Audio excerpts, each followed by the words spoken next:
Mayong gabi nga kung mga karabisyon, nasa kita sa atong 5 verse nga minubok. Samtang dili pa ta matulog, magatong kita una kung pulong sa Diyos. Ngadiin, mao kini ang atong sekreto nga pakigsuod nito sa atong nabuhay nga Diyos. O ang sugo sa Ginoo, isang yaon mayong malita sa tibok kalibutan. O sa liha nga malukop na, mubalik siya aron pagtuwa kanimo o kanako. Kung ikaw nagmatinudan o nagminataron. So, karon mga karabisyon, ang atong topic nganong dili gyud ipakaon sa Ginoo ang dugo. Yung sa may rason nga mismo nagsulti ang Ginoo ngadto kanyoy nga ang dugo dili nimo pagkanon.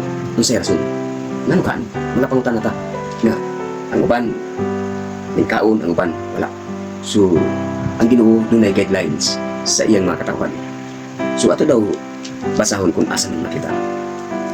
Din sa Genesis Kapitulo 9, versikulo 4, nga nagaingon, apan ang unod, uban ang kinabuhi, niini nga mao ang dugo, dili ninyo pagkakanon.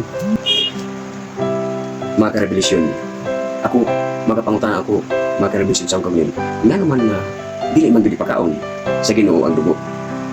Kung ang uban, adun ako'y nagkakaon o dugo. Libog og sundon. Pero, ang Ginoo may nagsulti, mga karebelisyon, dili ta malipog. Ngani kini siguro sa akong pag-analyze kini usa ka tip nga health reason. Tip sa Ginoo, guidelines sa Ginoo kung iya kang katawhan, iya kang gipangga. So adto na kay tip nga reason sa panglawas gitagaan ka sa Ginoo kung angay nimo nga pagkakanon. Yatagan ta kung ikaw tao sa Dios. Ngani sinuwi gitagaan sa tip nga dili pwede kanon ang dugo. Gawas lang sa ulo.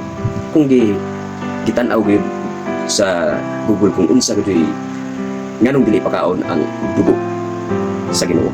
Dinhi sa Google ako nakita nganong dili gyud pakaon sa Ginoo ang dugo ngadto sa iyang mga katawan. Andre, adunay health reason mga ka-revelation. Andre, food poisoning.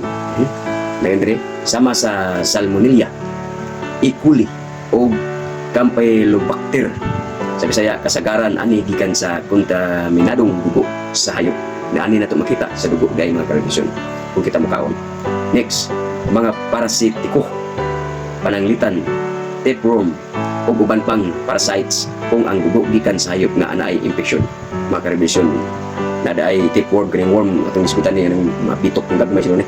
O mga next, mga bakterya, virus gikan sa hayop, zoonotic disease, posible kung ang hayop masakiton o hugaw ang proseso.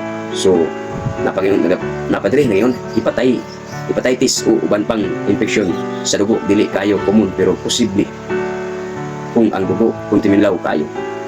Mga karabisyon, tuna di ay makita sa dugo nga sakit nga makuha dito sa maong nga dugo kung mo kinatong pagkanon. So, tinaw kayo mga karabisyon nga ang Diyos maghatag giya sa iyang mga katawhan angay nimo nga buhaton og kanon.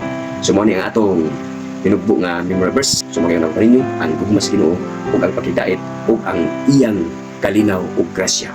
Maana kanimo sa makausa, magayon pa ninyo. Daghang salamat sa inyong pagpaminaw ug God bless.